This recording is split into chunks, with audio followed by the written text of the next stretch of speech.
நாயகம் ஸல்லல்லாஹு அலைஹி வஸல்லம் அவர்கள் ஒரு ஹதீஸிலே சொல்லும்போது சொன்னார்கள், சபுல் முஹ்லிகாத், அதாவது இஜ்தனிபு அஸ்ஸபுல் மூபிகாத், ஒரு மனிதனை நாசகரமான செயலிலே ஆக்கி விடுகிற 7 விஷயங்களை உங்களுடைய வாழ்க்கையில் தவிர்த்து கொள்ளுங்கள். ஒரு மனிதனை அவனுடைய வாழ்க்கையை அப்படி நாசப்படுத்தி ஒன்றுமில்லாமல் ஆக்குகிற 7 செயல்கள் துனியாவிலே இருக்கிறது.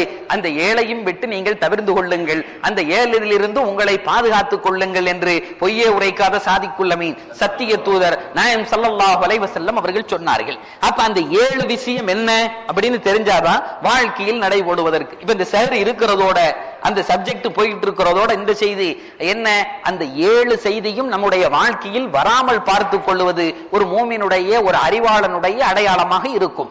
இப்ப அந்த 7 செய்திகளை பற்றி வந்து நாயகம் ஸல்லல்லாஹு அலைஹி வஸல்லம் அவர்கள் சொன்னார்கள், இஜ்தனிபு அஸ்ஸபுல் மூபிகாத், உங்களை அழித்தொழிக்கிற 7 விஷயங்களை விட்டும் நீங்கள் தவிர்த்து கொள்ளுங்கள். அதில் 1வது அஷ்ஷிருக்கு பில்லாஹ். அஷ்ஷிருக்கு பில்லாஹ், அஷ்ஷிருக்கு பில்லாஹ், மனிதனை நாசகரமான நிலைமையில் கொண்டு போகிற முதல் செய்தி அல்லாஹுவோடு இணை வைப்பது, அல்லாஹுவோடு இன்னொரு பொருளை கொண்டு வருவது. அது எந்த வகையில் இருந்தாலும் சரி, அது எந்த வகையில் இருந்தாலும், அது பொருளாதாரமோ அல்லது பிள்ளைகளோ அல்லது குடும்பமோ, ஏதாவது ஒரு வகையிலே மனிதன் இறைவனோடு அதையும் கொண்டு போய் சேர்த்து இதனாலையும் நடக்கும் அப்படின்னு சொல்லிட்டு இருக்கக்கூடிய அந்த செய்திகள் எதுவாக இருந்தாலும் அது மனிதனை இல்லாமல் ஆக்கிவிடும், மனிதனை மனிதனாகவே வைக்காது அப்படிங்கிறது நம்முடைய அடிப்படை கொள்கை. இப்ப இதுல இன்னொரு செய்தியும் வருகிறது. என்ன அப்படின்னு கேட்டா, குஃப்ரையும் ஷிருக்கையும் விட்டு தவிர்ந்திருப்பதோடு அதனுடைய அலாமாத்துகளை விட்டும் தவிர்ந்திருக்க வேண்டும். அதனுடைய முஸ்லிமான மூமினான பின்னாலும் கூட சில பேர், சில சஹாபாக்கள் கிறிஸ்தவ அந்த இது அணிஞ்சிருந்தாங்க, சிலுவையே கழுத்துல. யாரு சொல்லலாம், உள்ள ஃபுல்லா ஈமான் இருக்கு, நாங்க இதை போட்டு பழகிட்டோம் அதனால போட்டிருக்கோம்னு சொல்லி சொன்னாங்க. இப்ப நாயகம் ஸல்லல்லாஹு அலைஹி வஸல்லம் அவர்கள் சொன்னார்கள், அந்த அடையாளம் இருப்பதும் கூட மார்க்கத்தில் ஒத்துக்கொள்ள முடியாத ஒன்று. பிள்ளைக்கு பொட்டு வைக்கிறான் சில பேர், எதுக்குன்னு கேட்டா அவங்களுக்கு இது போகணுமா, கண்ணு பற்றக்கூடாதான், திஷ்டி கழிப்பு. எப்படிங்க, திஷ்டி கழிப்பு அப்படின்னு சொல்லி நல்ல ஒரு ரவுண்டா ஒரு பெரிய பொட்டை தூக்கி வச்சு, இப்ப இது எதெல்லாம் அடையாளமாக அங்கே இடுமோ, எதெல்லாம் குஃப்ருக்கு நெருக்கமாக ஆக்குமோ, அது எதுவுமே மார்க்கத்தில் அனுமதிக்கும். இன்னைக்கு சாயங்காலம் ஒருத்தர் ஒரு கேள்வியை கேட்டார், ஹஜ்ரத் பிறந்த நாள் விழா கொண்டாடுறது கூடுமா கூடாதா? எப்படிங்க, பிறந்த நாள் விழா கொண்டாடுறது கூடுமா கூடாதா? எது கேக்குறீங்க? இல்ல, சில நண்பர்கள் கேக்கு கொண்டு வந்து தர்றாங்க, அது திங்கலாமா கூடாதா? நான் சொன்னேன், இதை முன்னாடியே கேட்டா என்ன, ஒரு துண்டு கொடுத்துட்டு சாப்பிடுன்னு சொல்லியிருப்பேன்ல. பல பேருக்கு பிரச்சனை என்ன அப்படின்னு சொன்னா, கேக்கு திங்கிறது, பிஸ்கெட் திங்கிறது, இதுக்கு இளைஞ்சலா எதெல்லாம் வருமோ அதுக்கு ஏதாவது ஒண்ணு சொல்லி ஒரு கேள்வி கேட்கணும். அவன் கேட்டது கொண்டாடுறது கூடுமா கூடாதா, கடைசியில என்ன வாப்பான்னு கேட்டா மத்தவங்க கேக்கு தர்றது திங்கலாமா கூடாதா, இதுதானே கேள்வியா கேட்கணும். இதுதானே. இப்ப நான் சொன்னேன் கூடாது, அது திங்கவும் கூடாது. என்ன ஆலிம்சா இப்படி சொல்லிட்டிய, நான் எப்போ வளமையா என்ன ஆலிம்சா? நான் இப்ப கேட்டேன், நீங்க என்ன நினைக்கிறீங்க? இல்ல, இப்ப புதுசா நான் இப்படி ஒரு ட்ரெண்ட் ஆரம்பிச்சிருக்கேன். ஏதாவது உனக்கு யாராவது கேட்டா நீங்க என்ன நினைக்கிறீங்க அப்படின்னு கேட்கறது. அவர் சொல்லுவார்ல, அந்த நினைப்புக்கு நான் போற வரையும் அவன் என்ன விட மாட்டான். அதுக்கு ஒரு சப்ப கிட்டு, இதுக்கு ஒரு சப்ப. நீங்க என்ன நினைக்கிறீங்கன்னு அவர் சொன்னாரு. இல்ல, அல்லாஹ் கொடுத்த உசுறு இதுங்க.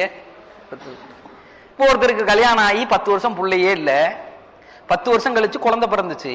இப்ப அவங்க ஆசைப்பட மாட்டாங்களா, தன் பிள்ளைக்கு 1 வருஷம் ஆயிருச்சு அப்படின்னு கொண்டாடுறதுக்கு? அல்லாஹ் கொடுத்தான் அப்படின்னு சொல்லிட்டு அதை ஒரு மாட்டி என்ன. ஆனா இந்த 123 இருக்கான்லங்க, சரியான அறிவாளிங்க. என்ன அறிவுங்கிறீங்க, அப்படி வளைச்சு நெளிச்சு எப்படியாவது இதுல திரிஞ்சிடலாமா அப்படின்னு தான் பாங்க. நான் அப்பதான் விளங்கிட்டேன், ஓஹோ, கேள்வி கேட்பதனுடைய ஆணி வேற இதுதான். நான் இப்ப சொன்னேன் கொண்டாடலாம். எப்படிங்க 10 என்ன ஜத்து கொஞ்ச நேரத்துக்கு முன்னாடி கொண்டாடக்கூடாது, நீங்க இப்ப கொண்டாடலாங்கிறீங்க. நான் நேரத்துக்கு ஒரு மாதிரி பேசுறீங்க, பச்சோந்தித்தனமா கேக்குறான். நான் சொன்னேன் அப்ப கொண்டாடக்கூடாது, இப்ப கொண்டாடலாம். அது என்ன அப்ப கொண்டாடக்கூடாது இப்ப கொண்டாடலாம்? கேக்கு திங்கிறதுக்காக வேண்டி கொண்டாடக்கூடாது. எப்படிங்க கேக்கு திங்கிறதுக்காக வேண்டி பேர் வைப்பு கொண்டாடக்கூடாது. இப்ப நீ சொன்னீங்க அதுக்கு கொண்டாடலாம். சரி, அப்ப நான் கேக்கு வெட்டலாம்ல? அத உருவது மாதிரியே இல்ல. அப்பனா கேக்கு வெட்டலாம்ல? அவர் கேட்கிறாரு, அப்பனா கேக்கு வெட்டலாம்ல? அப்ப நான் சொன்னேன் ஓகே, எந்த ஒரு காரியமாக இருந்தாலும் அல்லாஹ்வினுடைய ரசூலுக்குன்னு நாம் செய்கிற போது, அது நம்முடைய அடிமனதிலிருந்து வருகிற போது அது அல்லாஹ்வுக்கு பொருத்தமான வழியில் தான் செயல்படுத்துவதற்கு உரிமை இருக்கிறது. நீங்க கேட்டீங்க 10 வருஷம் ஒருத்தருக்கு பிள்ளை இல்ல, 10வது வருஷம் அல்லாஹ் ஒரு மகவை கொடுக்கிறான், அதற்கென்று அவன் அடுத்த வருஷம் ஆன உடனே ஒரு நன்றி செலுத்தக்கூடாதுன்னா செலுத்தணும், அந்த இடத்துல தப்பு இல்லை. அது எப்படி செலுத்துகிறது அப்படிங்கறதுலதான் வித்தியாசம் இருக்கிறது. அதுக்கு கேக்கு வெட்டித்தான் கொண்டாடணும் அப்படிங்கிறது அல்ல. கேக்கு வெட்டி கொண்டாடணும் அப்படிங்கிறது அது யகூதி நசாராக்களுடைய பண்பாடு. இந்த கேள்வி ஆரம்பத்துல தெளிவா கேட்டா பிரச்சனையா இருந்திருக்காது. கேக்கு திங்கலாமா கொண்டாட இப்படி கேட்டுக்கிட்டு இருந்தா, இப்ப இதை நபி எப்படி செஞ்சாங்கன்னு பார்க்கணும். நபி பிறந்த நாள் கொண்டாடினாங்களா? அப்ப நபி இப்படி செஞ்சிருக்காங்களா? ஏன் இதனுடைய ஆரம்ப கரு என்ன அப்படின்னு சொன்னா, 10 வருடத்திற்கு பின்னால் அல்லாஹ் எனக்கு ஒரு பிள்ளையை தந்தான். அதனாங்க கரு. அதனுடைய ரிசல்ட் கேக் வெற்றதாக இருக்கக்கூடாது. நபி என்ன செஞ்சாங்க? நபி செய்தார்கள். நபி திங்கட்கிழமை அன்னைக்கு நோன்பு வச்சாங்க. நோன்பு வச்சுட்டு சொன்னாங்க, யௌமல் இஸ்னைன் இன்னி உலித்து ஃபீ, திங்கட்கிழமை அன்றைக்கு நான் நோன்பு வைக்கிறேன், என்னுடைய ரப்புக்கு பிரியமாக நடந்து கொள்ளுகிறேன், ஏன்னா அன்னைக்கு தான் நான் பிறந்தேன். விளங்குதுங்களா டிஃபரெண்ட்? கேக்கு வெட்டுறதுல இல்ல, பிறந்த நாள் கொண்டாடுறது அப்படிங்கிறதும் கேக்கு வெட்டுறதுங்கிறது அல்ல, வெளிப்பாடு எப்படிங்கிறது தான். இப்ப அந்த ஆரம்ப அவருடைய நோக்கம் இருக்கிறதே சரியான நோக்கம், என்னுடைய ரப்பு எனக்கு கொடுத்த அல்லாஹ்வுக்கு பிரியமானவனாக நடந்து கொள்வது. ஆனால் அதனுடைய வெளிப்பாடு தப்பான வெளிப்பாடு. இப்ப நபி எப்படி வெளிப்படுத்தினார்களோ அப்படி ஒருத்தர் வெளிப்படுத்துகிறார். என்ன அல்லாஹ் இத்தனை வருஷம் வாழ வச்சிருக்கானே, அல்லாஹ்வுக்கு அன்றைக்கு நோன்பு வைக்கிறார், அன்னைக்கு சதக்கா கொடுக்கிறார், அல்லாஹ்வுக்கு பிரியமான வழியில் நடக்கிறாரே, அது அல்லாஹ்வுக்கு பிடித்தமானது. இந்த கொண்டாட்டம் இது கூடும். ஏன்னா இதுக்கு பேர் கொண்டாட்டம்னே சொல்ல மாட்டோம், அதுக்கு பேர் இபாதத்துன்னு சொல்லுவோம். அதுக்கு பேர் இபாதத். கொண்டாட்டம்னு வழக்கில் சொல்லிக் கொள்ளலாம், அதுக்கு பேர் கொண்டாட்டம் இல்ல, அதுக்கு பேர் இபாதத். ஏன்? என் ரப்பு என்னை இப்படி செய்திருக்கிறான் என்று நினைத்து அதற்கென்று செயல்படுகிறோம் அல்லவா, அதற்கு பேர் இபாதத். உடனே இது மார்க்கத்துல இல்லாததில்லை அதற்கு அப்படின்னு சில பேர் கேட்பாங்க. இல்லாதது இல்ல, அதுதான் அதிசயம் சொல்லியாச்சு. திங்கட்கிழமை என்னைக்கு நான் நோன்பு வைக்கிறேன் ஏனென்று கேட்டால் நான் பிறந்த தினம். இப்ப இந்த இடத்துல இன்னொரு செய்தி வருகிறது. உடனே நம்மால அஜர்த்த அப்ப கொண்டாடலாமா? நல்ல வேலை இதுவரையும் தெரியாம போச்சு, அடுத்த வருஷத்துல இருந்து போட்டுருவோம் ஒரு டிராமாவை அப்படின்னு ஆரம்பிக்க கூடாது. நபி நோன்பு வச்சாங்கன்னா காரணம் இருந்தது. இந்த உலகத்திற்கே விடியல் வெள்ளியாக வந்தார்கள். அவர்களுடைய வருகையை பற்றி தான் ஆதம் அலைஹிஸ்ஸலாம் முதல் ஈசா அலைஹிஸ்ஸலாம் வரை பறையடித்துக் கொண்டிருந்தார்கள். நபி வரப்போகிறார், நபி வரப்போகிறார், நபி வரப்போகிறார். எல்லா வேதங்களையும் இதே சொன்னது. தௌராத் சொன்னது, இஞ்சில் சொன்னது, ஜபூர் சொன்னது, திருக்குர்ஆனும் சொன்னது, வந்த நபிமார்கள் அத்தனை பெயரும் சொன்னார்கள். இன்று எது வேதமில்லை என்று நாம் சொல்லிக் கொண்டிருக்கிறோமோ, எதை வேதமாக நம்புவதற்கு நாம் தயாராக இல்லையோ, அந்த யசூர் சொன்னது, சாமம் சொன்னது, அதர்வணம் சொன்னது, எல்லாம் சொன்னது. என்னத்தை சொல்லுச்சு? நபி வரப்போகிற. அப்ப அந்த நபி இந்த உலகத்திலே உதித்த அந்த செய்தி இருக்கிறதே, அதைத்தான் நபி சொன்னார்கள். இவ்வளவு பரக்கத்து பொருந்திய ஒரு நிறைவாக நான் உலகத்திலே வெளிப்பட்டேனே, இதற்கு நிகராக அல்லாஹுவுக்கு நான் அன்றைய தினத்திலே நோன்பு நோக்கிறேன். விளங்குதுங்களா? எதுக்கு சொல்ல வரேன் அப்படின்னு சொன்னா, காரணங்கள் நாம் செய்யக்கூடிய செய்திகள் எல்லாம் அல்லாஹுவுக்கும் அல்லாஹுவினுடைய தூதருக்கும் பொருத்தமானதாக அல்லாஹுவினுடைய மார்க்கத்திலே உள்ளதாக ஆக்கிக் கொள்ள வேண்டும். இன்னைக்கு பார்த்தோம் அப்படின்னா, குறிப்பா இப்ப செய்திக்கு வந்துருவோம்.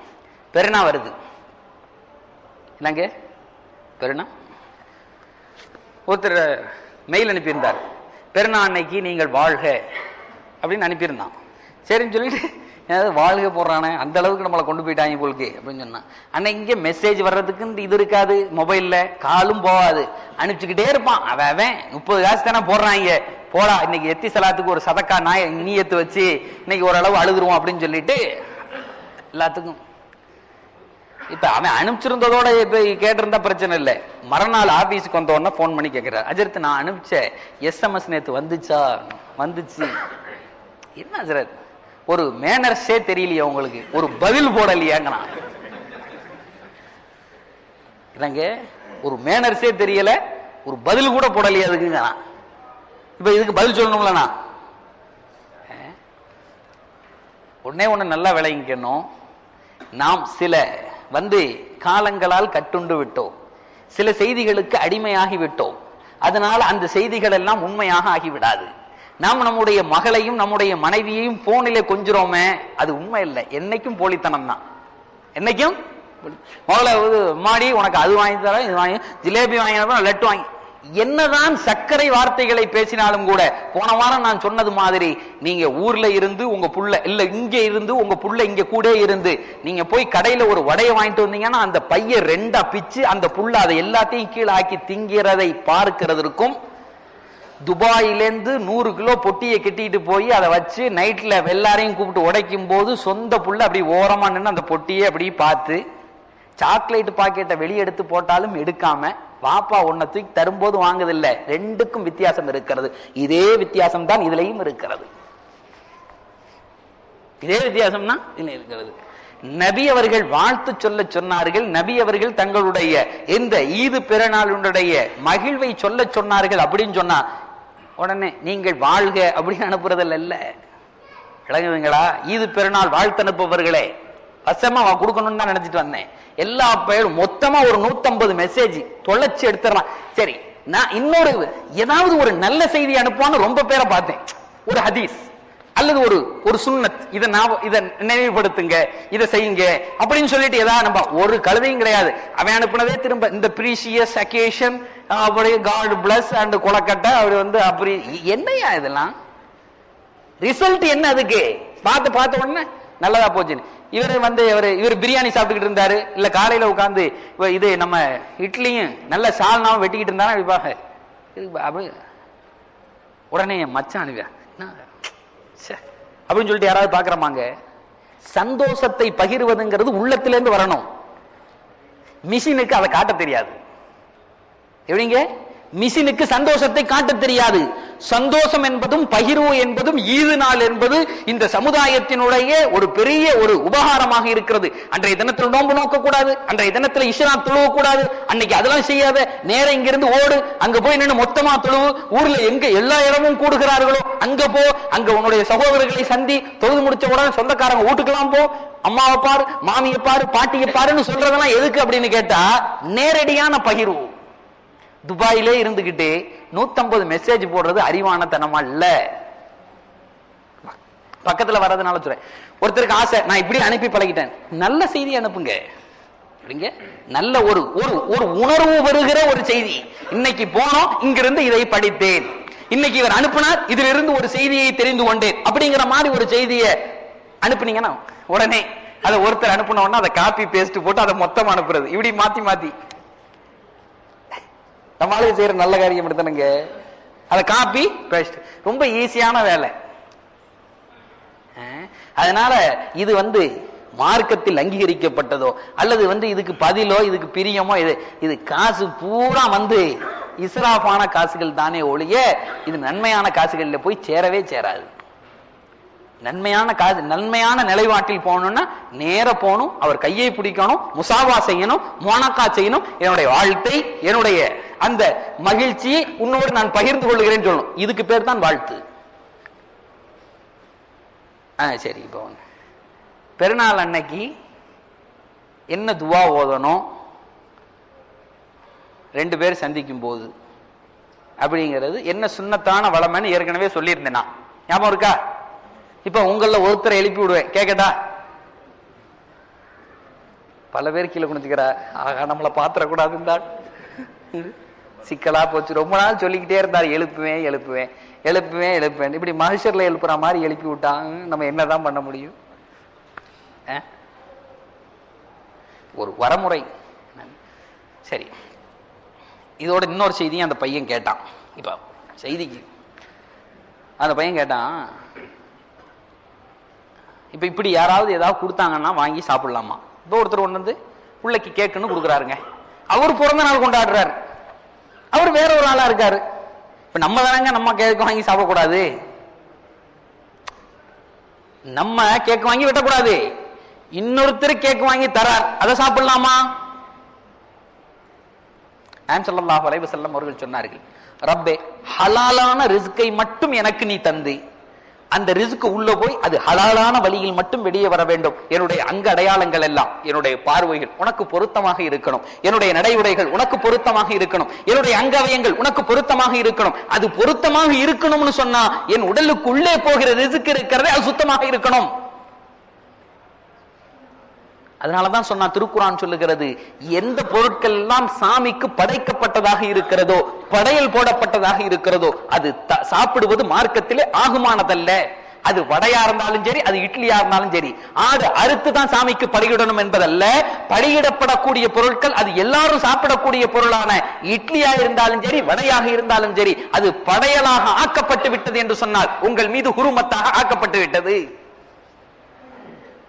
இப்ப என்ன நோக்கத்துக்கு அவர் வெற்றார்? அதனங்க பாப்பாங்க, என்ன நோக்கத்துக்கு வெற்றார்? அதை சாப்பிட்டா அந்த சிந்தனை தான் வரும், அந்த சிந்தனை தான் வரும். இன்னும் சில இடத்துல சொல்லுவேன், போன வருஷம் நியூ இயர் அன்னைக்கு ஆபீஸ்ல, நியூ இயர் அன்னைக்கு, நியூ இயர் அந்த 25 25 கிறிஸ்துமஸ் அன்னைக்கு கேக்கு பொட்டி பொட்டியா வருது, பொட்டி பொட்டியா கேக்குவேன். ஏற்கனவே கேக்குன்னா நல்லா பிடிக்கும், கேக்குன்னா நல்லா பிடிக்கும் சொல்றாரு. அஜரத்துக்கு ஒரு கிலோ கேக் வாங்கிட்டு வரும், ஒரு கேக்கும் தேவையில்லை, யாரும் அப்படி தூக்கிட்டு வந்துடாதீங்க. அவன் கொண்டு வந்து என்ன வாப்பான்னு கேட்டேன், அவன் சொன்னா கிறிஸ்துமஸ் இன்னைக்கு அதனால கேக்குன்னா. அப்ப கொண்டு வந்து வச்சாச்சு, இப்ப இதை எடுத்துட்டு போ அப்படின்னு சொன்னா சிக்கலாகி போயிடும். எவனே தெரியாது ஒருத்தன், சரி அப்படியே இருந்துச்சு அந்த கேக். இன்னொருத்தன் வந்து அவன்கிட்ட கொடுத்துட்டேன். அப்ப பக்கத்துல இருந்தவர் பார்த்துட்டு கேட்டாரு, என்ன ஆலிம்சா கேக்கு கொடுத்தாக, நீங்க திங்கலன்னா வேணான்னு சொல்லிட வேண்டியதானே, அதே நான் வாங்கி இன்னொருத்தட்ட கொடுக்கறது, வாங்கி இன்னொருத்தட்ட கொடுக்கறது, இது என்ன பழக்கம்? குறிப்பா இன்னைக்கு வந்து இந்த இடத்துல சொல்லணும்னு நினைக்கிறேன், கிறிஸ்துமஸ் கேக்கலையும் நியூ இயர் கேக்கலையும் அது 99% அதுல வந்து ஆல்கஹால் சேர்க்கிறான், அப்படி இல்லைன்னா ஒயின் சேர்க்கிறான். உங்களுக்கு எல்லாம் தெரியுமோ தெரியாதோ தெரியல, 99% இந்த இங்க இருக்கக்கூடிய எல்லா இதுல எங்கெல்லாம் செய்யறானா எல்லா இடத்துலையும் 99% ஒயின் சேர்க்கப்படுகிறது, அப்படி இல்லைன்னா ஆல்கஹால் சேர்க்கப்படுகிறது. அது எந்த கேக்கா இருந்தாலும் சரி, அது பிளாக் ட்ரீ கேக்கா இருந்தாலும் சரி, ஒயிட் ட்ரீ கேக்கா இருந்தாலும் சரி, நல்லா இருக்கும்ல சுவையா, அந்த இதுலயும் கூட கொஞ்சம் ஒயினை சேர்த்து தான் கொண்டு வந்து தர்றான். எச்சரிக்கையாக இருங்கள், எச்சரிக்கை. நமக்கு நம்முடைய மார்க்கம் தான் முக்கியமே தவிர இந்த பொருட்கள் எல்லாம் அல்ல. சரி, இப்போ ஒருத்தர் கொண்டு வந்து அப்படி தர்றாரு, இதை எப்படி அதில் தடுக்கிறது, இதை எப்படி வேணான்னு சொல்றது? சொன்னா பிரச்சனையாயிரும். சில நேரங்களில் சில பேருக்கு சொல்லி புரிய வைக்க முடியும், அப்பா ஒயின் எங்களுக்கு ஹராம், அதனால எனக்கு இது வேண்டாம் அப்படின்னு சொன்னான்னா அவர் விளங்குவார். அப்படின்னு தெரிஞ்சுன்னா தாராளமாக சொல்லலாம். இவன் விளங்கவே மாட்டான், துளுக்க போயிடாம இப்படித்தான் பேசிக்கிட்டே திரிவாங்க அப்படிங்கிற மாதிரி ஒரு வார்த்தை வரும் அப்படின்னு தெரிஞ்சுன்னா கேக்க வாங்கி வச்சுக்கிட்டு யாராவது அதே அடுத்த இனத்தை சார்ந்தவர்கள் இருந்தால் கொடுத்து விடலாம், அல்லது தூக்கி எறிஞ்சிடலாம். ஒரு தப்பும் கிடையாது. எப்படிங்க? ஒரு தப்பும் கிடையாது. எப்படி ஆடை ஒரு காஃபிர் அறுத்துட்டார் அப்படின்னு சொன்னா, ஆடை அறுத்துட்டாங்க 5 கிலோ கறி இருக்கே, என்ன செய்யறது, பரவாயில்ல இப்ப பிஸ்மில்லா சொல்லி சாப்பிடுவோம். சில பேரு சாப்பிடும்போது பிஸ்மில்லா சொல்லிக்கிட்டா பரவாயில்ல சேர்த்து, என்ன ஐடியாவோட இருக்கான். இன்னும் அன்னைக்கு வந்து ஒருத்தன் சொன்னா, அவரால் வந்து பிஸ்மில்லா சொல்ல முடியலையா, அதனால ஒருத்தர் டேப்பு பிடிச்சி வச்சிருக்காராம், பிஸ்மில்லா எல்லாருக்கும் ஒரு பிஸ்மில்லா எல்லாம், அது ஓடிக்கிட்டே இருக்குமா, இவர் பாட்டுக்கு அறுத்துக்கிட்டே இருக்குது. இந்த டேப்பு சொல்லுது இல்ல, அப்படி கண்டுபிடிச்சாலும் விஞ்ஞானத்தை கண்டுபிடிச்சாங்க, அடேங்க அப்பா. அப்ப எந்த இடத்திற்கும் அறிவோடு நடந்து கொள்ள சொல்லி மார்க்கம் சொல்லுகிறது. அப்ப இந்த குஃப்ரினுடைய அலாமத்துகள் எங்கெல்லாம் இருக்கிறதோ எது பக்கத்திலையும் போகக்கூடாது. அதான் செய்தி இன்னைக்கு. என்னன்னா, குஃப்ரினுடைய அலாமத்துகள் எங்கெல்லாம் இருக்கிறதோ, அது இந்த சாப்பாடு இந்த செய்தி எனக்கு பிடிச்சது பிடிக்காது, இது அதனுடைய வழி கலந்திருந்தது என்று சொன்னாலும் கூட அதை விட்டு மார்க்கம் விரண்டோடு சொல்லுகிறது. அப்ப இஷ்ராக்கு பில்லாஹ், அல்லாஹுவை கொண்டு ஷிர்க் வைக்கக்கூடிய அந்த செயலும் அதற்கு உடந்தையான எல்லா செயல்களும், அது உடலிலே பூறுவதாக இருந்தாலும் சரி, பார்வையிலே பார்ப்பதாக இருந்தாலும் சரி, அல்லது காதிலே கேட்பதாக இருந்தாலும் சரி, எல்லாமே அந்த குஃப்ரினுடைய அந்த வாசனைக்கு இழுத்து செல்ல போகிற ஒரு செய்தி. அதனால் அது முஹ்லிகாத், உங்களை அழித்து ஒழித்து விடும், அதை கொண்டு தவிர்த்து கொள்ளுங்கள். ஒன்னாவது செய்தி. இரண்டாவது, நாயகம் ஸல்லல்லாஹு அலைஹி வஸல்லம் அவர்கள் சொன்னார்கள், அஸ்ஸிஹ்ரு, சூனியம், சூனியம் வைப்பது, சூனியம் செய்வது, இது இருக்கிறதே ஒரு மனிதனை குஃப்ரிலே கொண்டு போய் தள்ளிவிடும்.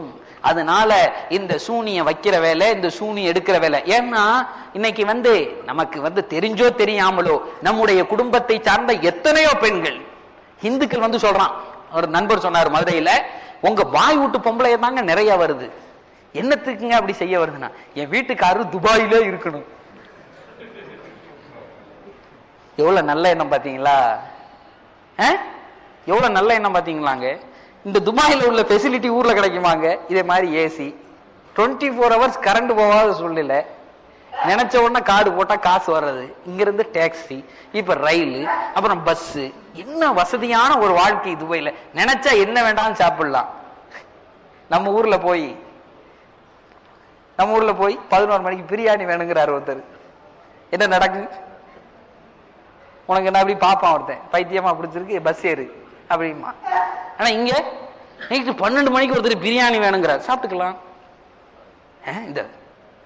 இப்ப இந்த நல்ல இடத்தை வீட்டுக்காரர் விட்டுறக்கூடாது அப்படிங்கிறதுக்காக வேண்டி போய் எதை கலட்டி அடிக்கணும்னு தெரியுதா? தெரிகிற மாதிரி இருந்துச்சு, அல்லது இப்படி எல்லாம் நடக்கிற மாதிரி இந்த நிகழ்வுகள் மனசிலே வந்துச்சுன்னா கூட அதனுடைய பொறுப்புதாரர்களாக நீங்கள் ஆகிவிடுகிறீர்கள். அதனால இவங்களை அப்படி செய்யலாம், இப்படி செய்யலாம், அவர்களை எப்படியும் செய்ய முடியாது.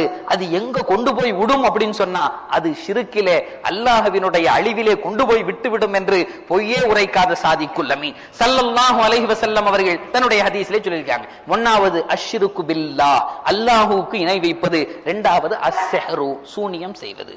மூணாவது கத்லுன் நஃப்ஸில்லதி ஹர்ரமல்லாஹு இல்லா பில் ஹக், ஏதாவது ஒரு உயிரை கொல்லுவது, ஏதாவது ஒரு உயிரை கொல்லுவது, ஏதாவது அந்த கொல்லுவதற்கு உடந்தையாக இருப்பது, ஏதாவது ஒரு வகையிலே ஒரு உயிரை கொல்லுவது அல்லது கொல்லுவதற்கு உடந்தையாக இருப்பது, எந்த காரியம் செய்தாலும் கூட அது அதிலே வந்துடும்.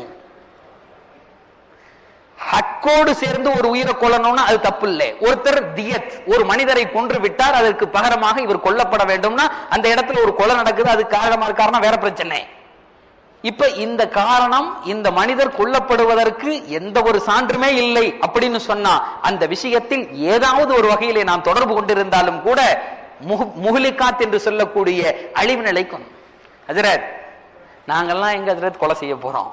எங்கெல்லாம் பார்த்தா அப்படி மாதிரியா தெரியுது, சத்தியமா கோழி கூட அறுத்தது இல்லை. ஒருத்தர் அன்னைக்கு சொன்னார், எப்படிங்க சத்தியமா கோழி கூட அறுத்தது இல்லை ஹஜ்ரத், எங்களை பார்த்தா கூட. ஒரு 15 நாளைக்கு முன்னாடி ஒரு நண்பர் அபுதாபியிலிருந்து போன் பண்ணார். போன் பண்ணி சொன்னார், ஹஜ்ரத், நான் இதுல ஒரு மருந்து கம்பெனியில வேலை செய்யறேன். எங்களுடைய டீலர்ஷிப், எங்களுடைய மெயினான டீலர்ஷிப்பே என்ன அப்படின்னு சொன்னா, கருத்தடை சாதனங்களை இறக்கி உள்ள இறக்கிறது. எப்படிங்க? கருத்தடை சாதனங்களை உள்ள இறக்கி விநியோகிப்பது, அதை விற்பது. இந்த இடத்துல எனக்கு சின்ன ஒரு மனசு தட்டுது, இது ஒரு வேலை கூடுமோ கூடாதோ, இது ஒரு வேலை கூடுமா கூடாதா? இப்ப இதுக்கு நான் என்ன செய்யறது அப்படின்னு சொல்லிட்டு கேட்டார். அவருக்கு ஒரு பதில சொன்னேன், இப்படி செய்யுங்க அப்படி செய்யுங்க அப்படின்னு சொல்லிட்டு ஒரு பதில சொன்னேன். இப்படி செய்யுங்க, உங்களுடைய வழிகாட்டுதல் அல்லாஹ்வினுடைய புறத்தில் இருந்து வரும், பொறுத்து இருந்து பார்த்துக்கிட்டு என்ன உங்களுக்கு வருதோ ஏத்துட்டு போயிட்டே இருங்க. ஏன் அப்படின்னு சொன்னா, இந்த கருத்தடை சாதனங்களை அது தப்பு அப்படின்னு சொல்ல முடியாது. ஒருத்தர் உடனே சொல்லுவாரு, ஏன் அப்படி சொல்றீங்க? டாக்டரே ஒரு அம்மாவுக்கு சொல்றான், நீ கருத்தடை சாதனத்தை யூஸ் பண்ண, இல்லைன்னா மூத்தா போயிருவன்னு சொல்றான். இப்ப இந்த நேரத்தில் அந்த அம்மாவுக்கு அந்த பொருள் தேவை, அறிவு சொல்லுது. இப்ப இந்த நேரத்திலே அந்த அம்மாவுக்கு அந்த பொருள் தேவை, அது அவருக்கு அந்த கிடைக்கவில்லை என்று சொன்னால் அது பெரிய பாதிப்பை ஏற்படுத்தும், அந்த உசுரே போயிடும். இப்ப அதை கிடைக்க வைப்பதற்கு ஒரு காரணமாக ஒருத்தர் இருக்காரு, அது நன்மையான காரியம் தானே. அதே நேரத்தில் இன்னொரு சைட்ல இருந்து கேட்போம், ஒருத்தன் தப்பு பண்றான், ஒருத்தன் இன்னொரு வேறொரு இல்லாளோடு அல்லது வேறொரு பொண்ணோடு இப்படி ஒரு தொடர்பு, குழந்தை உண்டாக கூடாதுங்கிறதுக்காக வேண்டி இதை பயன்படுத்தலாம். இப்ப இது ஹராமாய் போச்சு. இந்த ஹராம செய்யறதுக்கு துணை நின்றவர் அவரும் காரணமாக ஆவார். அந்த குழந்தை அப்படி உற்பத்தியாகி இருந்தால் அதை தடுக்கிற போது அந்த குழந்தையை கொன்ற குற்றத்திற்கு இந்த பயலும் காரணமாக ஆவான். அந்த சாதனத்தை இறக்குனானே அவனும் காரணமாக ஆவான். இப்ப விளங்குதுங்களா? நம்மளுடைய பிசினஸ் ரூட்டே கொள்றதுங்கிறது நேர கத்தி எடுத்துட்டு போய் சதக் சதக்குன்னு குத்துறது மட்டும் இல்ல. எப்படிங்க? அருவாமனையில் வச்சு அறுக்கிறது மட்டுமல்ல, இதே மாதிரி உள்ள எந்த சூழ்நிலைகள் வந்தாலும் சரி. இப்ப அதனாலதான் அவர்கிட்ட சொன்னேன், பாவா இப்படி ஒரு தாட்டு திடீர்னு உங்களுக்கு வந்திருக்குன்னா காரணம் இல்லாமல் வராது. இப்படி ஒரு எண்ணம் சம்பந்தம் இல்லாம தன்னுடைய பிசினஸின் மீது, தான் செய்து கொண்டிருக்கிற பணியின் மீது ஒருத்தனுக்கு வருது, சந்தேகம் வருது அப்படின்னு சொன்னா சும்மா வராது. நீங்கள் வழிகாட்டப்படுகிறீர்கள். அதனால என்ன நடக்கணுமோ அது அல்லாஹ்வினிடத்திலே கேட்டு எந்த வழியிலே இந்த கம்பெனியை விட்டு போகணும் அப்படின்னு சொல்லிட்டு ஒரு செய்தி கிடைச்சிருச்சுன்னா விட்டுட்டு போய்கிட்டே இருங்க. அல்லாஹ் உங்களுக்கு நல்ல ஒரு அதனுடைய அடுத்த ஒரு நிலைமையை தருவார். அப்ப அதனால இதே மாதிரி மனிதர்களுடைய விஷயத்திலே இன்று கொலை செய்யாவிட்டாலும் இன்னும் 10 நாள் கழிச்சு ஒருத்தர் சொன்னார், ஹஜ்ரத் நான் பேஸ்ட் வாங்கி போட்டுக்கிட்டு இருந்தேன், அது இந்த என்னது சைனா ஐட்டமா, செகண்ட் மார்க்கெட் என்னது தெரியுமிலங்க உங்களுக்குலாம், அந்த பொருள் அப்படின்னு சொன்னா விளங்க. அதுல உள்ளது அந்த பேஸ்ட் வாங்கி வாங்கி போட்டு சின்ன வயசுல ஒண்ணும் தெரியல, இப்ப பல்லுலாம் ஆடுது. இப்ப பல்லாம் ஆடுது. ஒரு மாதிரி என்னால சவைச்சு சாப்பிட முடியல சொல்றான்.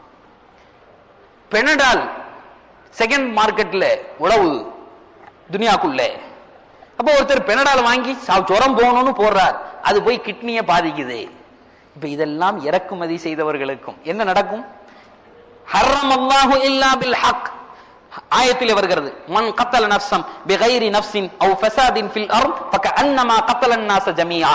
எவன் ஒருவன் ஒரு உயிரை இன்னொரு உயிரை கொன்றதற்காக வேண்டியோ அல்லது அந்த காரணம் இல்லாமல் வேறு சும்மாவோ அல்லது ஃபசாதை பரப்பணும்னா ஒரு கொலை செய்தான்னா அவன் ஒரு மனிதனை மட்டும் கொன்றவன் போன்றல்ல, அவன் உலகத்தில் உள்ள அத்தனை மக்களையும் கொன்ற குற்றத்திற்கு அவன் ஆளாக்கப்படுவான். ஏன் அப்படி? அந்த சந்ததி அந்த சந்ததி அந்த சந்ததி இன்னும் இவனுக்கு எத்தனை சந்ததிகள் வர இருந்ததோ அத்தனை கொலைக்கும் மாப்பிள்ள காரணம் ஆயிட்டாரு, உள்ள புடிச்சு போட்டுருவோம் அல்ல. விளங்குதுங்களா? இதுல எந்த காரணராக இருந்தாலும் சரி, நம்முடைய தொழிலினால், நம்முடைய செயலினால், நம்முடைய ஒரு பிசினஸினால் எந்த கார்னர்ல ஒரு உயிர் போகும் என்று இருந்தாலும் கூட அந்த செய்தி யோசிக்க வேண்டிய செய்தி. அது யோசிக்கல அப்படின்னா சபுல் முஹ்லிகாத்துல அவரும் உள்ள வர்றார், சபுல் மூபிகாத்துல அவரும் உள்ள வர்றார். அப்ப மூணாவது செய்தியாக அல்லாஹு தஆலா சொன்னான். இது நாயகம் ஸல்லல்லாஹு அலைஹி வஸல்லம் அவர்கள் சொல்லுகிறார்கள், அஷ்ஷிருக்கு பில்லாஹ் அல்லாஹ்வுக்கு இணை வைப்பது, வஸ்ஸிஹ்ரு சிஹர் செய்வது, சூனியம் செய்வது, கொலை செய்வது, வஅக்லுர் ரிபா வட்டியை சாப்பிடுவது, வட்டியை சாப்பிடுறது, இதுவும் ஒரு மனிதனை இல்லாமல் ஆக்கிவிடும். இப்ப விளங்குதாங்க துனியா எங்க போச்சு, எங்க இருந்துச்சு. நம்ம அடிக்கடி சொல்றோம், இன்னைக்கு தான் திரும்பி பார்க்கிறோம். 30 வருஷத்துல 80 வருஷம் டார்கெட்டியா எங்களை யாரும் அசைக்க முடியாதுன்னவன்லாம் 20 வருஷத்துல திரும்பி பார்க்கிறோம். எங்க நின்னோம்? நேத்து நடந்து வந்தோம், அதுக்கப்புறம் கார்ல வந்தோம், அப்புறம் பைக்ல வந்தோம், இன்னைக்கு ஒண்ணு இல்லாம ஆயிட்டமே. இன்னைக்கு அவர்கிட்ட 3 பில்லியன் இருக்காங்க. எங்கெங்க இருக்கு? பேப்பர்ல இருக்குங்க. பல பிசினஸ் எப்படிங்க? 3 பில்லியனுக்கு சொந்தக்காரர். 3 பில்லியன் அங்க அவர் வச்சிருக்காரு அப்படின்னு கேட்டா 3 பில்லியன் பேப்பர்ல இருக்குங்க. பேப்பர்ல பேப்பர் பில்லியன் தெரியும்லங்க. இன்னைக்கு தெரிஞ்சு போச்சு இல்ல? உடனே எக்கனாமி கிரை செய்துங்கன்னா அழுகுறான். இவன் தான் கிரை, இவன் தான் அழுதுட்டு கிடக்கானே ஒளிஞ்சு. அதுல எந்த பிரச்சனையும் இல்லை, அது வாட்டுக்கு போயிட்டு இருக்கு சுமூத்தா. அல்லா சோறு தரவங்களுக்கு தந்துகிட்டே இருக்கான், யாரும் எந்த கவலையும் இல்லாம சாப்பிட்டு போயிட்டே இருக்கான். அப்ப அக்லுர் ரிபா வட்டியை சாப்பிடுவது அப்படிங்கிறது இருக்கே, இதுவும் ஒரு மனிதனை அழித்தொழிக்கிற ஒரு செயல். அப்புறம் 5வதாக நாயகம் ஸல்லல்லாஹு அலைஹி வஸல்லம் அவர்கள் சொன்னார்கள், அக்லு மாலுல் யதீம், யதீமான அந்த குழந்தைகளுடைய சொத்துகளை அநியாயமாக சாப்பிடுவது. எத்தீமான பிள்ளைகள், நம்முடைய சின்னத்தா பெரியத்தா இல்ல நம்ம குடும்பத்துல யாரும் ஒருத்தர் இறந்திருந்தா அந்த சொத்தை எப்படியாவது கபலீகரம் பண்ணி அதை நம்ம எடுத்து அதுக்கு கோர்ட்டுக்கு போய் பொய் சத்தியத்தை பண்ணி எதையாவது செஞ்சு எடுறாத அப்படின்னு தின்னான்னா முடிஞ்சு போச்சு. இங்கே உலகத்திலே அவளுக்கு குழிய வெட்டிட்டாங்கன்னு அர்த்தம். அப்ப அக்குலு மாலுல் யத்தீம், எத்தீமான பொருளுடைய இப்ப வந்து பொதுவா இந்த எத்தீம் கானான்னு சொல்லிட்டு வசூலுக்கு வருவாங்க. எத்தீம் கானா ஒரு அஜர் தன்னை சொன்னார். ஒரு கம்பெனிக்கு போயிருந்தேன், ஒரு கடைக்கு போயிருந்தேன். அஸ்ஸலாமு அலைக்கும் அப்படின்னு சொல்லிட்டு சொன்னேன். போய் கடையில் என்ன அஸ்ஸலாமு அலைக்கும், இதுக்கு என்னங்க பதில் சொல்லணும்? வலைக்கும் சலாம். கடைக்காரர் அந்த கடையில் இருந்த பையன் சொன்னானா, முதலாளி இல்ல,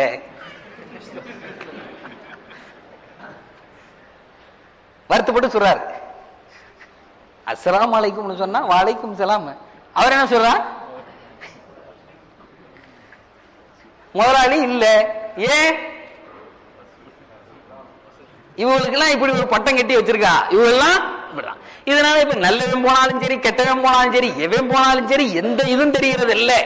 தலையில ஒண்ணு வெள்ளையா இருக்கா, நாடியில 2 இருக்கா, போடுறா. இது அதே லிஸ்ட் தான், எல்லாத்தையும் ஒன்னா சேருன்றான். அதனால யாருக்கும் வந்து இப்ப செலாம் சொல்லக்கூட, கடையில போய் செலாம் சொல்லக்கூட பயமா இருக்கிற காலம். இப்ப இந்த எத்தீமான பொருட்களை அப்படி வாங்குகிற அந்த சில பெயர்கள் செய்கிற மோசடிகள், சில பெயர்கள் செய்கிற அந்த கயவாளித்தனங்கள், இதனால எல்லா ஒட்டுமொத்த உலமாக்களுடைய ஒரு 10 நாளைக்கு முன்னாடி, 10 நாள் இல்ல 15 நாள் இருக்கு, ஒரு நண்பர் ஒரு கிளிப்பிங் காட்டிக்கிட்டு இருந்தார். அதுல ஒருத்தர் ஒரு வந்து இதே மாதிரி எத்தீமான பிள்ளைகளை வச்சு ஒருத்தர் சாப்பாடு கொடுத்துட்டு இருக்கார். பல பேர் பார்த்திருப்பாங்க. ஒரு பெரிய நிகழ்ச்சியில வந்துச்சுன்னு சொன்னார். அப்ப அதுல அவன் சொல்றான், அந்த ஆள் சொல்றான், என்னுடைய வந்து என்ன சொல்லுவாங்க, லைஃப் டெஸ்டினேஷன், என்னுடைய வாழ்க்கையின் நோக்கமே என்னன்னா இப்படி ஒரு 10 பிள்ளைகளை ஆளாக்கி விட்டுட்டு போயிடணும். ஒரு 20 பிள்ளைய அங்க படிக்குதுன்னு நினைக்கிறேன். இப்ப இதை எப்படிங்க நடத்துறீங்க அப்படின்னு சொல்லி போற ஆள் கேட்கறான். அதுக்கு அவன் சொல்றான், நான் வந்து ஒரு இரும்பு பற்ற வச்சிருக்கேன், இன்னும் ஒரு 2 தொழில் இருக்கு, அதுக்கெல்லாம் காசு சம்பாரிச்சு அந்த காசை இதுல போட்டு இந்த பிள்ளைகள் இன்னும் ஒரு 4 பிள்ளைய சேர்க்கணும் அப்படின்னு சொன்னா இன்னொரு பிசினஸ் என்ன ஆரம்பிக்கலாம்னு நான் யோசிக்கிறேன். அந்த பிசினஸ் நான் எதை போய் ஸ்டார்ட் பண்ணாலும் கடவுளின் புண்ணியத்தால் ஓட்டோடு ஓடுது. அவன் என்னத்தை பாருங்க, ஆச்சரியப்பட்டேன், அப்படி அரண்டு போயிட்டேன். ஒரு காஃபிர், ஒரு இறை மறுப்பாளன் வச்சுக்கோமே, அது பிள்ளைய பட்டகிட்டெல்லாம் போட்டு விட்டு இருக்கு. இதுக்காக வேண்டினாலும் அந்த இடத்துல போய் பார்த்துட்டு வரலாம்னு எண்ணம் வந்துச்சு. இந்தியாவில தான், தமிழ்நாட்டில தான். இதுக்காக அந்த சொன்னான் அல்லவா ஒரு வார்த்தை, இன்னும் 5 பிள்ளைய நான் சேர்க்கணும்னா இன்னொரு பிசினஸ் ஆரம்பிக்கணும்னு ஆசைப்படுறேன். எவனாவது 2 பேர் தருவானான் நினைக்கல. இன்னைக்கு நம்ம ஆளுகள்ல எத்தீம் காண ஆரம்பிக்கிறதே வசூல் பண்ற மாதிரி நோக்கமாய் போச்சு. அது வசூல் பண்ற மாதிரி நம்ம எப்படி வைத்த கழுவிக்கலாம், இதை வச்சு நம்முடைய அடிப்படை இதை வச்சு அஜரத் நல்லா தொப்பி போட்டிருக்காரு, நல்லா பயன் பண்றாரு. அஜரத் குடும்பத்துல ஒரு பெரிய பிரச்சனை, ஒரு துவாவை செய்யுங்க, ஒரு பணம் நம்பிக்கிட்டே இருக்கணும். எதுக்குங்க? இந்த ஆலிம் சாவை வச்சு நம்ம எப்படியா பிரயோஜனம் அடையலாம், அதோட முடிச்சுக்கோ இவர் வேலையை. இவர் என்ன வேண்டாலும் சொல்லட்டும், பரவாயில்லை. அப்ப அக்குலு மாலுல் எத்தீம், அநியாயமாக எத்தீமான பிள்ளைகளினுடைய எத்தீமான சொத்துக்களை, அந்த அனாதைகளின் அனந்தர சொத்துக்களை தின்பதிருக்கிறதே கர்ணகொடூர பாவம். ஆயத்துகளிலே வருகிறது, மண், அதாவது இன்னல்லதீன யாக்குலூன அம்வாலல் யதாமா புல்மன் இன்னமா யாக்குலூன ஃபீ புதூனிஹிம் நாரா.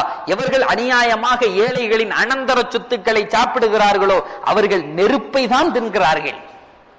சாதாரணமா சாப்பிடல, நெருப்பையே திங்கலாம் அப்படின்னு சொல்லிட்டு திருக்குரானில் அல்லாஹு தஆலா சொல்லுகிறார். அப்ப 4 விஷயமா, அஷ்ருக்கு பில்லாஹ், அஷ்ருக்கு பில்லாஹ், அல்லாஹுக்கு இணை வைப்பது, சிஹர் செய்வது. ஏன் இதை திரும்ப திரும்ப சொல்றேன் அப்படின்னு சொன்னா, ஒரு மனிதனை இல்லாமல் ஆக்கக்கூடிய செய்தி. நபி சொன்னார்கள், அழித்து உன்னை இந்த உலகத்தில் மட்டுமல்ல மறுமையிலும் உன்னை ஒன்றுமில்லாமல் நாசமாக ஆக்கக்கூடிய செயல்கள். எச்சரிக்கையாக இரு, எச்சரிக்கையாக இரு. அதனால 1வது அஷ்ருக்கு பில்லாஹ், அல்லாஹுக்கு இணை வைப்பது. 2வது அஸ்ஸிஹ்ரு, சூன்யம் செய்வது. 3வது அநியாயமாக ஒரு உயிரை கொலை செய்வது. 4வது அக்லுர் ரிபா, வட்டியை சாப்பிடுவது. 5வது யத்தீமான பொருட்களினுடைய பிள்ளைகளினுடைய அந்த உணவை வந்து கபலீகரம் செய்வது. அத்தவல்லி யௌம ஸஹப், 6வது அத்தவல்லி யௌம ஸஹப், போருடைய நாளையில் புறமுதுகு காட்டி ஓடுவது. போருடைய நாளையில் புறமுதுகு காட்டி ஓடுவது. இதுக்கு வந்து பல விளக்கங்கள் எழுதப்படுகின்றன. இன்னைக்கு வந்து சண்டையே நடக்கல. இன்னைக்கு எங்கே யாராவது கத்தி தூக்கிட்டு யாராவது போருக்கு போயிட்டு இருக்கோமா? இன்னைக்கு என்ன அப்படின்னு சொன்னா, மார்க்கத்திற்கு மார்க்கம் அழிக்கப்பட வேண்டும், மார்க்கத்துக்கு ஒரு துரோக செயல் வருகிற போது கண்டுக்காம போறதுதான் இந்த வேலை. என்னங்க, இன்னைக்கு மார்க்கம் அளிக்கப்படுகிறது, மார்க்கத்திற்கு ஒரு பெரிய அவப்பெயர் வருகிறதுன்னா எவன் விடோடா போட்டுண்டா அப்படின்னு சொல்லிட்டு அவர் பாட்டுக்கு போறாரு பாருங்க, எதுவும் தெரியாத மாதிரி. இதுதான் இதனுடைய அர்த்தம். அப்ப மார்க்கத்திற்கு ஒரு அவப்பெயர், மார்க்கத்திற்கு ஒரு கெட்ட பெயர் வருகிறதுன்னா என் உயிரை எடுத்தாவது அதை தொலைத்து விட்டு நான் ஷஹீதாகி விடுவேன் நினைக்கிறாரே, அது அதனுடைய மாற்றுக் கொள்கை. அப்ப இந்த செய்தியையும் நாயகம் ஸல்லல்லாஹு அலைஹி வஸல்லம் அவர்கள் சொன்னார்கள். சொல்லிவிட்டு கடைசியாக ஒரு செய்தியை சொன்னார்கள். உலகமே திரும்பி பார்க்க வேண்டிய ஒரு செய்தி, உலகமே இன்றைய தினத்திலே யோசிக்க வேண்டிய ஒரு செய்தி. அதை நாயகம் ஸல்லல்லாஹு அலைஹி வஸல்லம் அவர்கள் சொன்னார்கள். கதுஃபுல் முஹ்ஸனாத்தில் முஃமினாத்தில் காஃபிலாத், கதுஃபுல் முஹ்ஸனாத்தில் முஃமினாத்தில் காஃபிலாத். ஒரு மூமினான ஒரு பெண்ணின் மீது அபச்சொல் சொல்லுவது, ஒரு மூமினான பெண்ணின் மீது அபச்சொல் சொல்லுவது. ஒரு காலத்துல ஆரம்பத்துல நான் இங்க வந்த புதுசுல ஊருக்காரங்கள்லாம் வெள்ளிக்கிழமை அன்னைக்கு ஒன்னா சேர்றாக அப்படின்னு சொல்லிட்டு இந்த ஊருக்காரர்களை பார்க்கலாம், அங்க அவளை பார்க்கலாம். எப்படிங்க ஊருக்காரர்கள்லாம் ஒன்னா சேர்றாங்கல்ல, இன்னைக்கு ஒரு தெரியாதனமா கூட்டிட்டு வந்துட்டா, அப்படி தெரியாதனமா சொல்றான், தெரியுமா மாப்பிள்ள, பெரிய தெருல உள்ள இந்த பொண்ணுக்கும் கடத்தெருல உள்ள அவருக்கும் ஒரு மாதிரி இதுவா, அப்படி ஆடி போயிட்டேன்னா. ஒரு சின்ன பைய பேசிக்கிட்டு நிக்கிறான், இந்த செய்திய ஒரு சின்ன பைய பேசிக்கிட்டு நிக்கிறான். அதுக்கு பின்னாடி பார்த்தோம் அப்படின்னு சொன்னா, இன்னைக்கு எங்க ரூம்ல போனாலும் சரி, எதுக்கு போனாலும் சரி, தெரியாதா இவங்கள அவங்க அப்படி இவங்க இப்படி. சகோதரர்களை, ஒரு செய்தியை சொல்லிக் கொள்கிறேன். யாராவது ஒரு அபலையின் மீது இட்டு கட்டுவது என்பது இருக்கிறதே, கர்ண கொடூரமான பாவத்திற்கு ஈடானது. அல்லாஹ் சும்மா விட்டுற மாட்டான். தெரியலன்னா வாய் மூடிட்டு போய்கிட்டே இரு. தெரியாது இல்ல இருக்கலாம், அல்லது ஒருத்தருக்கு ஷக்கு இது இப்படி இருக்கலாம், அல்லது வாயே திறக்காத போய்கிட்டே இரு. உன்னை காலி ஆக்கி போடும் ஒரு செய்தி. அபலையான பெண், அவள் எங்கோ இருக்கிறாள், உன்னை பத்தி அவள் யோசிக்கிறதும் இல்ல, உன்னை பத்தி பேசுறதும் அல்ல. அப்ப அந்த இடத்துல போய் நின்னுகிட்டு ஒரு இட்டுக்கட்டான ஒரு செய்தியை சொல்லுவதோ, அல்லது இட்டுக்கற்ற மாறி உள்ள எந்த செய்தியும் இது பண்றதோ, இது எதுவும் கூடாது. ஹஜ்ரத், நான் அப்படிலாம் பேசுறது இல்ல ஹஜ்ரத். ஆனா இன்றைக்கு சில நேரங்களில் சில காரியங்கள் நடந்தேறும், நம்மையே அறியாது போன்று. என்னங்க, சில நேரங்களில் சில காரியம் நடந்தேறும். நம்ம ஆபீஸ்ல ஒரு பொண்ணு வேலை பார்க்கும், ஆபீஸ் தானங்க மாப்பிள்ள அப்படின்பாரு. விளங்குதுங்களா? தெளிவா விளங்குமே. யாராவது பார்த்து அல்லாஹ் நாளைக்கு சும்மா விட மாட்டான். அல்லாஹ் நாளைக்கு விளையாட்டுகள் ஒரு காலத்திலே வினையாகவே ஆகிவிடும். விளையாட்டுகள் வினையாகவே ஆகிவிடும். ஹதீஸ்ல வருகிறது, ஜித்துஹுன்ன ஜித்துன் ஹஸ்லுஹுன்ன ஜித்துன். சில காரியங்கள் இருக்கிறது, விளையாட்டாக சொன்னாலும் அது வினையே, வினையாக சொன்னாலும் அது வினையே. நபி சொன்னாங்க, சில காரியங்கள் இருக்கிறது, அது விளையாட்டாக சொன்னாலும் வினையே, அது வினையா சொல்லணும் அப்படின்னு சொன்னாலும் அது வினையே. அது என்ன காரியம்? 3 காரியங்கள் அப்படி இருக்கிறது. நாயகம் ஸல்லல்லாஹு அலைஹி வஸல்லம் அவர்கள் சொன்னார்கள், 3 காரியங்கள். அது நீ விளையாட்டா சொன்னாலும் அது வினையாகத்தான் ஆகும், நீ வினையாக சொன்னாலும் அது வினையாகத்தான் ஆகும். ஒன்றாவது திருமணம். ஒரு அப்பா இல்ல இவரு அம்மா, இந்த என் மோளை இங்க கட்டி கொடுத்துட்டேன், இல்ல இதே மாதிரி சில வாக்கி என் மோளை கட்டி தட்டேன்பா அப்படின்னு சொன்னாலோ கல்யாணம் நடந்து விடும். அதே மாதிரி தலாக்கு, பொண்டாட்டிட்ட சும்மா பேசிக்கிட்டு இருக்கும்போது உன்னை தலாக்கு விட்டேன் அப்படின்னு சொன்னார்னா தலாக்கு நடந்துரும். அதுக்கு மேல இவர் கூடுனார் அப்படின்னு சொன்னா இவர் ஹுருமத்திலே கூடுகிறார், அது ஹராம், அதுக்கு பேரு ஜினா. இப்ப அந்த அம்மா திரும்ப இதா இருக்கணும், அந்த இத்தால மீக்கணும், இது பூரா நடக்கணும். விளையாட்டாக சொன்னாலும் மார்க்கம் சொல்லுகிறது, விளையாட்டாக தலாக்குட்டேன்னு சொல்ல முடியாது, அது வினைதான் அப்படின்னு மார்க்கம் சொல்லும். அதே மாதிரி ரஜா என்று சொல்லக்கூடிய ஒரு பெண்ணை ஒருத்தர் தலாக்கு விட்டார், அந்த தலாக்கிலிருந்து மீட்டுக் கொள்ளுகிற தலாக்கு ரஜஇ அப்படின்னு சொல்லுவாங்க. இப்ப அந்த பெண் இத்தாவில் இருக்கும் காலத்தில் அந்த பெண்ணை நான் திரும்ப என்னுடைய மனைவியாக ஆக்கி கொண்டேன்னு விளையாட்டுக்கு அவர் சொன்னாலும் அந்த பெண் மீண்டுருவா. இப்ப இந்த செய்தியை சொல்லிவிட்டு மார்க்கம் சொல்லுகிறது, இது விளையாட்டா நான் சொன்னேன் நீ சொன்னாலும் அது விளையாட்டாக ஆகாது, அது வினையாகவே தான் ஆகும். அதனால கதுஃபுல் முஹ்ஸனாத், கண் ஜாடையால் யாரையாவது, அதாவது பெண்களை, தூய்மையான பெண்களை, முஸ்லிமான பெண்களை, முஸ்லிம் இல்லாத பெண்களை இட்டுக்கெட்டு அப்படின்னு இருக்கிறதே, இது அல்லாஹ்வினிடத்திலே நம்மை அழித்தொழிக்கக்கூடிய செயல். இன்னும் ஹதீஸ்களிலே வருகிறது, அப்படி தெரியாமல் ஒருவர் ஒரு பெண்ணை பற்றி இப்படித்தான் நடந்துச்சு அப்படின்னு சத்தியம் செய்யறார், இப்படித்தான் செஞ்சிச்சு அப்படின்னு சொன்னார் அப்படின்னு சொன்னா அவருடைய அது இல்லைன்னு ஒரு காலத்தில் நிரூபிக்கப்பட்டால் வாழ்க்கையிலே அவருடைய சாட்சியை ஏற்றுக்கொள்வதற்கு மார்க்கம் அங்கீகரிக்காது. சாட்சி அப்படின்னு சொல்லக்கூடிய அந்த செய்தி இருக்கிறதே தனி மனித உரிமை. அது மார்க்கம் ஒரு மனிதனுக்கு தந்த பெரிய உரிமை. எங்க கோர்ட்ல ஏறி அவர் சொல்றார், நான் பார்த்தேங்க. இது மார்க்கம் ஒரு மனிதனுக்கு தந்த பெரிய உரிமை. ஒரு பெண்ணின் மீது இட்டு கட்டினான் என்று சொன்னால் அந்த உரிமையை மார்க்கம் பறித்துக் கொள்ளும். அவன் மௌத்தா போற வரை யாருக்கும் சாட்சி சொல்லவே முடியாது. அப்படி சொன்னாலும் அந்த சாட்சி எடுபடாது. அப்ப எவ்வளவு பெரிய விஷயம் அது.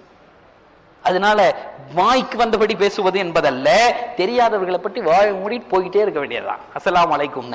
அப்ப இந்த 7 காரியங்களையும் சொல்லிவிட்டு நாயகம் ஸல்லல்லாஹு அலைஹி வஸல்லம் அவர்கள் சொன்னார்கள், இது அழித்து ஒழித்து விடும், மனிதனை இல்லாமல் ஆக்கிவிடும், நாசமாக ஆக்கிரும் அப்படின்னு சொன்னாங்க. ஆகவே இந்த காரியத்தில் எச்சரிக்கையாக இருக்க வேண்டும்.